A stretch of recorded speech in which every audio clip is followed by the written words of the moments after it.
Hello and welcome to Indus News live from Islamabad. I'm Jawad Tehami and these are the headlines.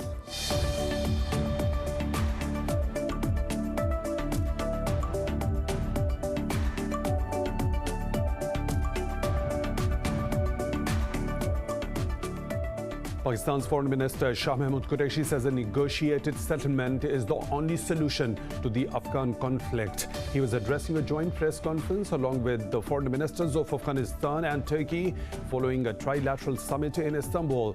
According to a joint statement, the three sides stressed the need for an immediate ceasefire in Afghanistan.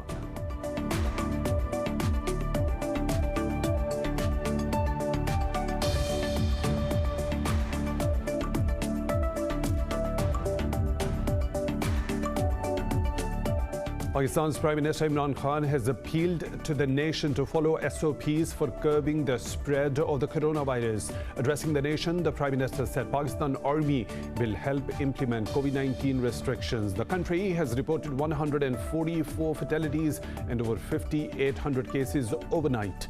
India has again recorded the world's highest single-day spike in cases with more than 332,000 infections. Globally, the virus has claimed more than 3 million lives and infected over 144 million people.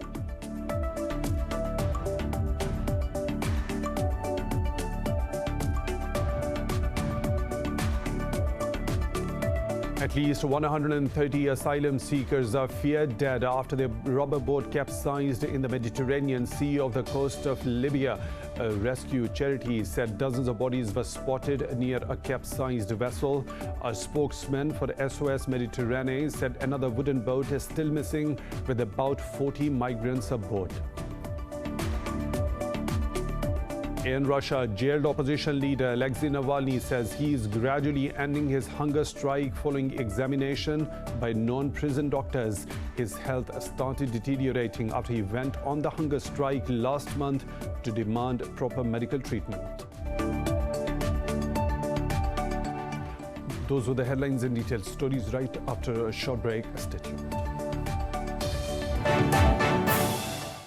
Welcome back, and now for the news in detail. Pakistan's Foreign Minister Shah Mahmood Qureshi says a negotiated settlement is the only solution to the Afghan conflict. He was addressing a joint press conference along with the foreign ministers of Afghanistan and Turkey following a trilateral summit in Istanbul.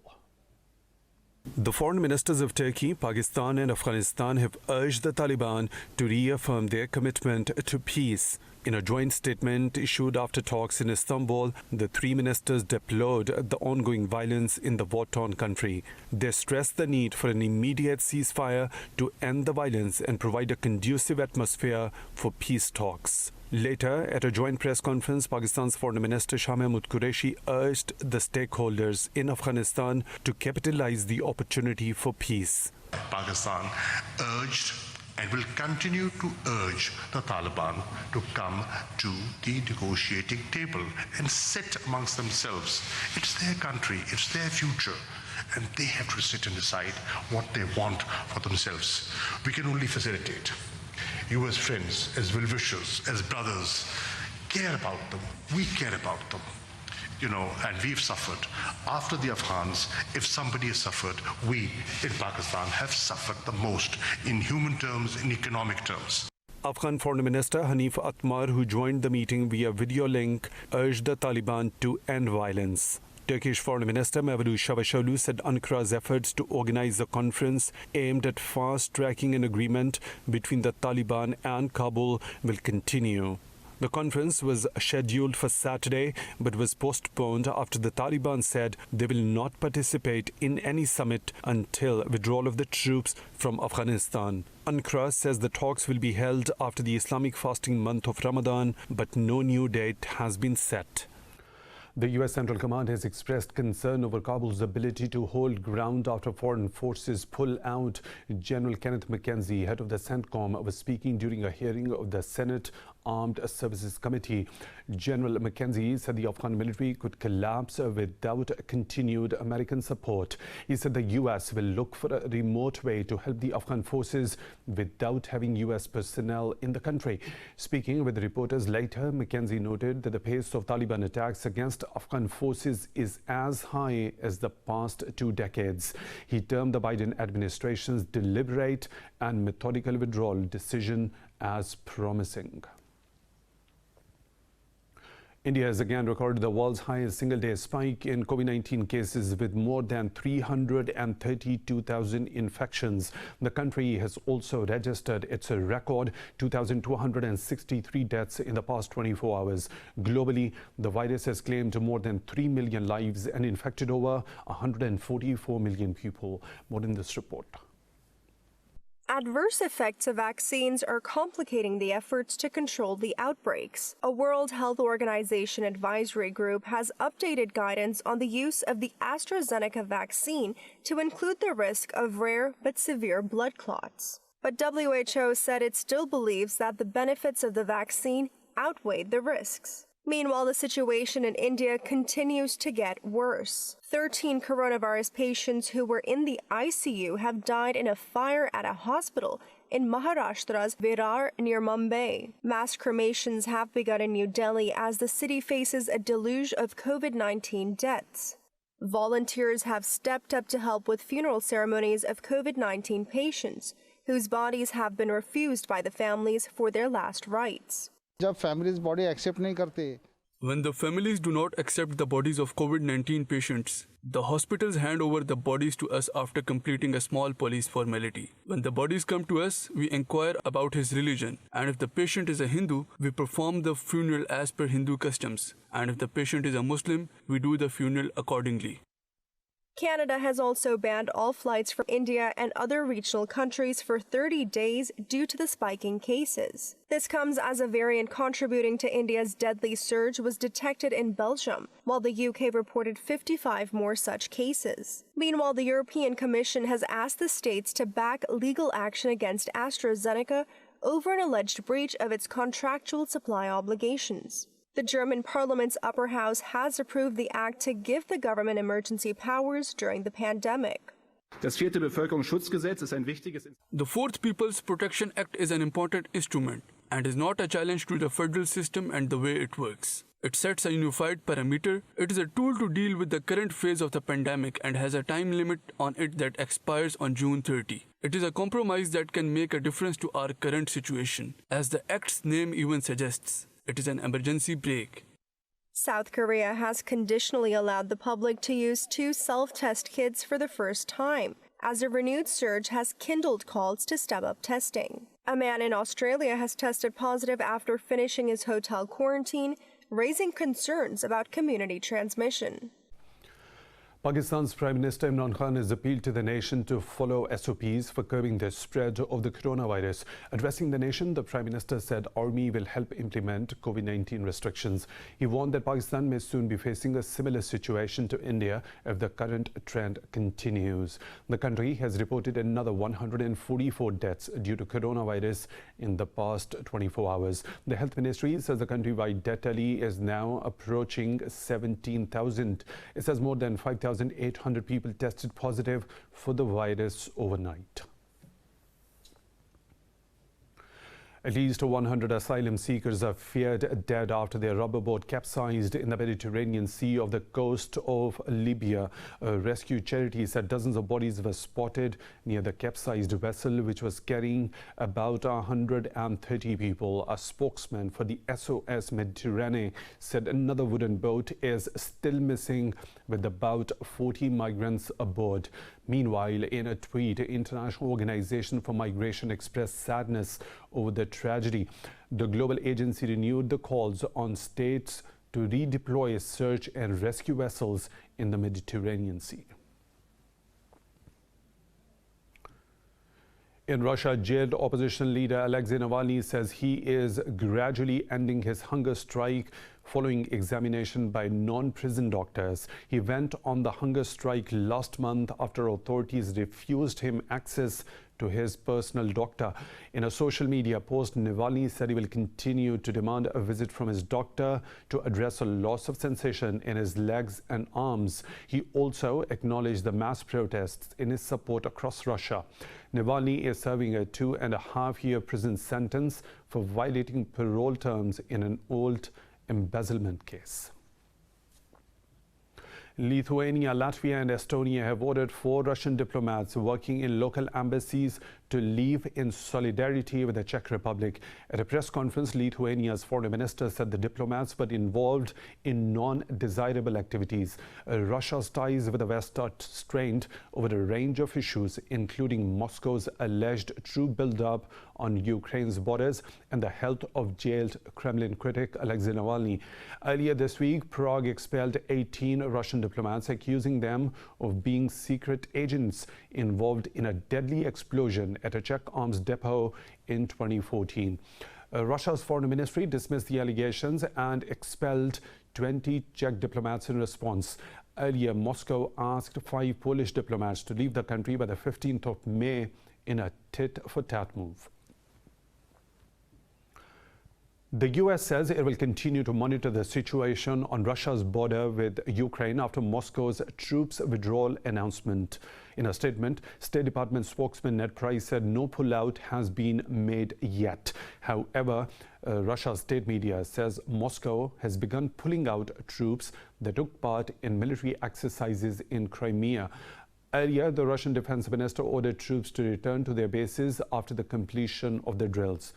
Meanwhile, Russian President Vladimir Putin said he is ready to host Ukrainian president in Moscow for talks over bilateral issues. But he said if the Donbass is on the agenda, Vladimir Zelensky must first meet with the leaders of the Donetsk People's Republic in eastern Ukraine. The U.S. Senate has passed a hate crimes bill to combat violence against Asian Americans in the wake of the pandemic. Activists say former President Donald Trump's comments blaming China for the COVID-19 fed anti-Asian sentiment. The bill passed by 94-1 with Missouri Republican Senator Josh Hawley the only no vote. The measure designates a Justice Department employee to expedite a review of hate crimes. It also provides guidance for local law enforcement agencies to combat discriminatory language in describing the pandemic. Senate's Majority Leader Chuck Schumer said the U.S. will do everything to eliminate racially motivated violence. By passing this bill, we'll send a message to the country that should be all too obvious by now. Hate crimes will not be tolerated, and federal law enforcement will do everything in its power to detect, deter, and if necessary, prosecute crimes to the full extent of the law.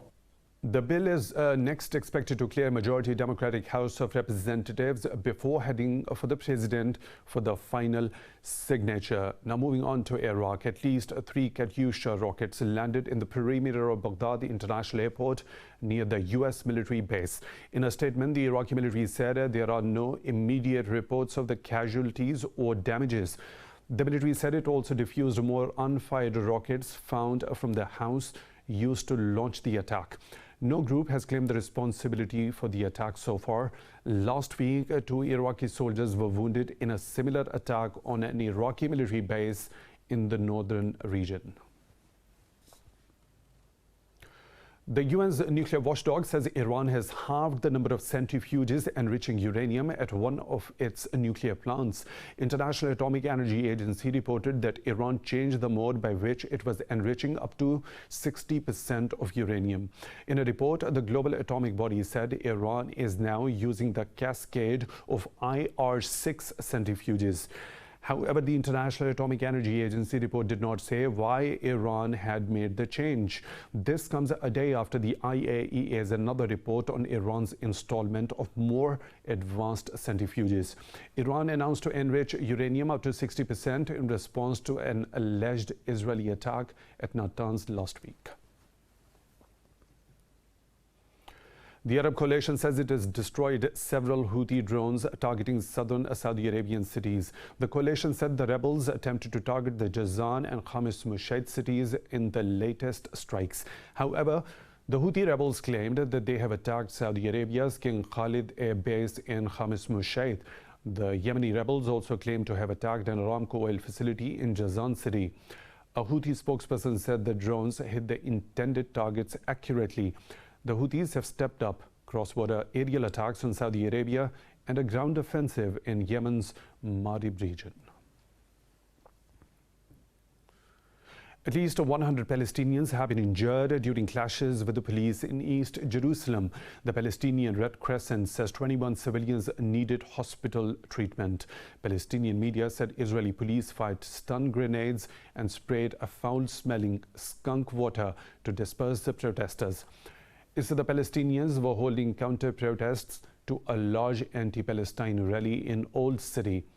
Hundreds of right-wing activists took to the streets against Arabs near Damascus Gate.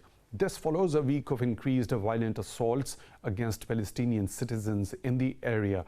Meanwhile, UN's Special Coordinator for the Middle East Peace, Tor Wensland, says successful Palestinian elections are a crucial step towards unity.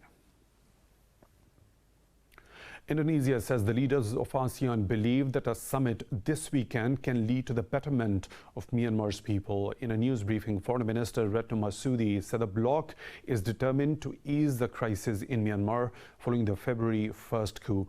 Ahead of the summit, protesters marched through the streets of Myanmar's capital Yangon against the military junta. Sporadic protests have occurred across the country despite an internet blackout. Earlier, Amnesty International urged Southeast Asian nations to investigate the leader of Myanmar's junta for crimes against humanity.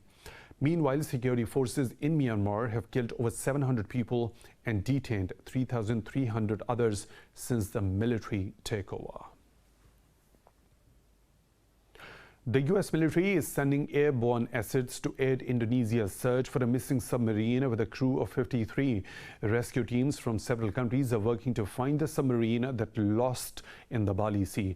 2 Australian Navy ships are also heading for the search area, including a frigate with special sonar capabilities. The KRI Nangalna 402 lost contact with the Navy during a torpedo drill in the Bali Strait on Wednesday. Authorities have warned that oxygen in the submarine will run out within 24 hours. Meanwhile, the Indonesian Navy said its ships have found an unidentified object at a depth of 50 to 100 meters. The Navy said they are waiting for a ship with underwater detection facilities to arrive before they could investigate it further.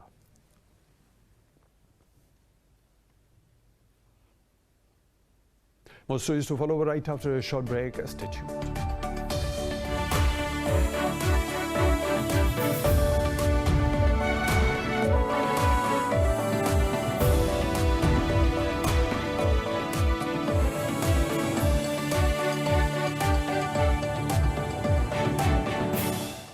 Welcome back. France's President Emmanuel Macron says he will not allow anyone to threaten Chad. He was attending the funeral of Chad President Idriss Déby, who was killed on the front line during a battle with the rebels.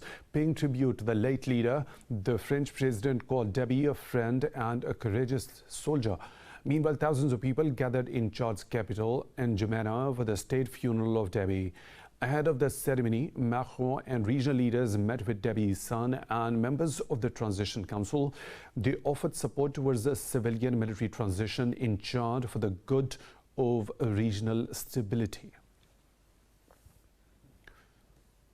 Japan is set to hold military drills with the U.S. and France next month in the country's southwest. The Japanese Ground Self-Defense Force says the drills will be the first large-scale exercise involving troops from all 3 countries. In a statement, it said the drills will take place from May the 11th to 17th in the Kyushu region.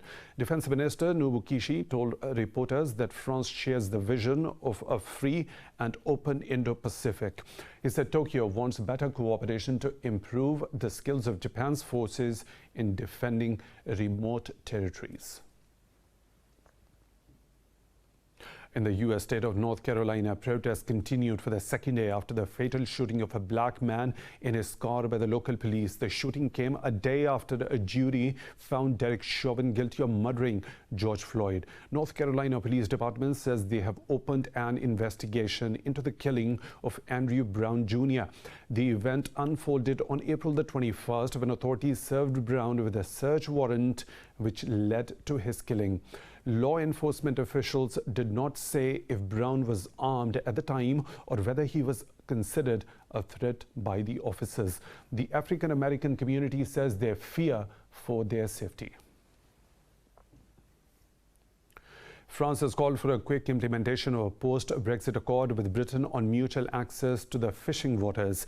This comes a day after French fishermen blocked trucks trying to bring in catches from British waters. In a statement, two French ministers said they are acting within the spirit of European solidarity.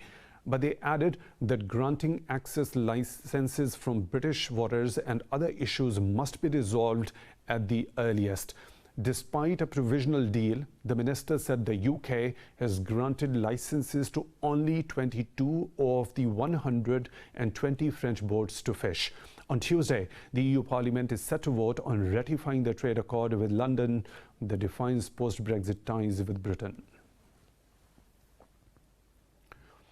NASA's Ingenuity helicopter has undertaken its second flight on Mars. The robot aircraft earlier made history when it rose just over 10 feet into the Martian atmosphere for nearly 40 seconds. NASA says Ingenuity rose around 6 feet higher and stayed aloft for nearly 52 seconds. It also performed a sideways tilt. Officials say the flight of the 1.8-kilogram rotorcraft will help pave the way for a new mode of aerial exploration. The debut flight of Ingenuity was documented in a full-color video by cameras aboard the science rover vehicle Perseverance. NASA likened the achievement to the Wright brothers' first controlled flight near Kitty Hawk, North Carolina in December 1903. In Spain's Basque County, a group of chocolatiers is creating a version of Pablo Picasso's masterpiece Guernica. That artwork represents the bombing of a small Basque town in 1937 by Nazi planes during the Spanish Civil War. Details in this report. To showcase their skills and celebrate their cultural heritage, these chocolatiers are recreating Guernica. Picasso's piece is regarded by many as the most moving and powerful anti-war artwork in history. The immense cubist painting depicts a harrowing scene in black and white, full of tormented human and animal figures. For many Basque people, the memory of the bombing and Picasso's visceral artistic response are a part of their identity. About 40 local chocolatiers are marking the 85th anniversary of bombardment in their own way. The chocolatiers have been working in an industrial kitchen in the small town of Lezo. The project has been a technical challenge amid the vast size of the painting, which is almost 3.5 meters high and 8 meters wide. But the group has tackled the issue by making 14 separate chocolate slabs. So we decided to portray the whole Guernica. There will be some details that we may have missed, but I think it turned out quite well. The whole Guernica is reflected. The final result of the recreated artwork will be shown in several locations, including in the town of Guernica. The effort is also an attempt by the chocolatiers to draw attention to the high level of craftsmanship the profession requires. It's time for a short break. We'll be back with more stories. Stay tuned.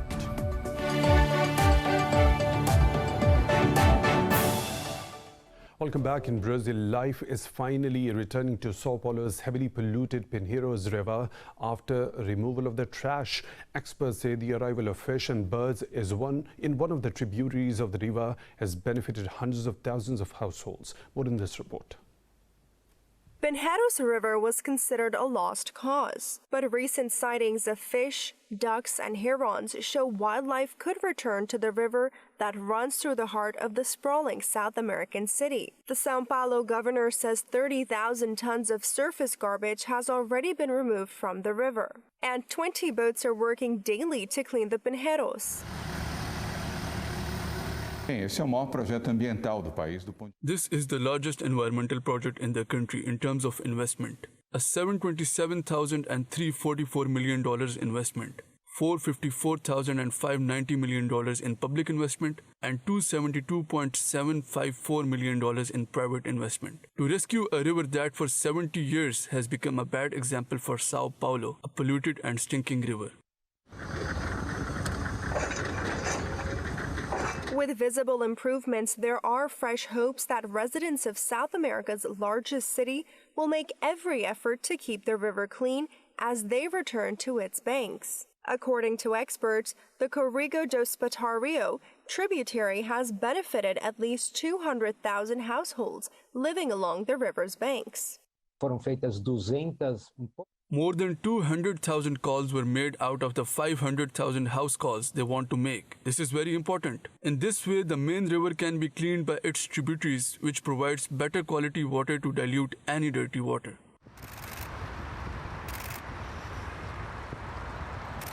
Experts believe the efforts could achieve some success within the stipulated time frame, but improved water oxygenation and a reduction in the Pinheiros foul odor would require a long-term effort.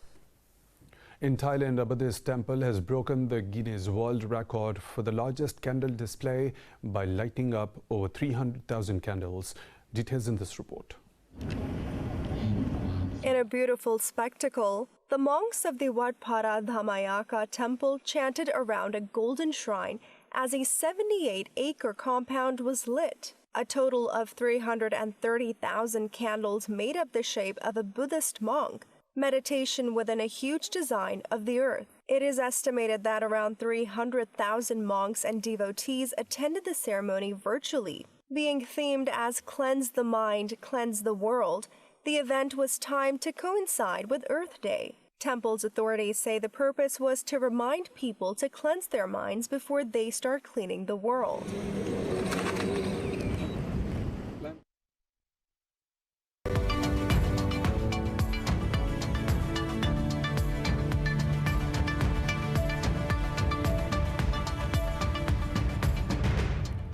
Another business updates. The Wall Street stocks have traded higher at open but may fall amid concerns that the White House can seek a hike to the capital gains tax. The Dow Jones Industrial Average Index traded nearly 0.5% higher at open, while the tech-heavy Nasdaq Composite traded nearly 1% higher. The S&P 500 index also landed in the positive category, trading close to 1% higher. Meanwhile, oil prices rose on hopes of a fuel demand recovery in the US and Europe as economic growth picks up.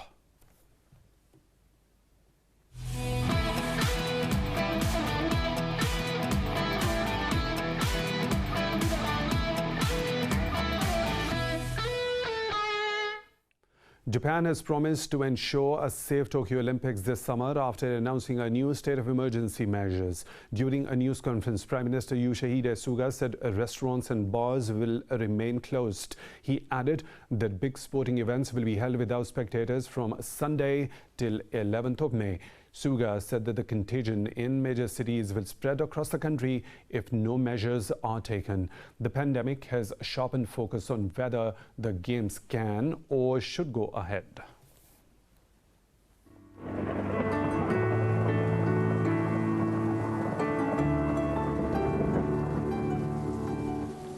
Another weather situation from around the globe.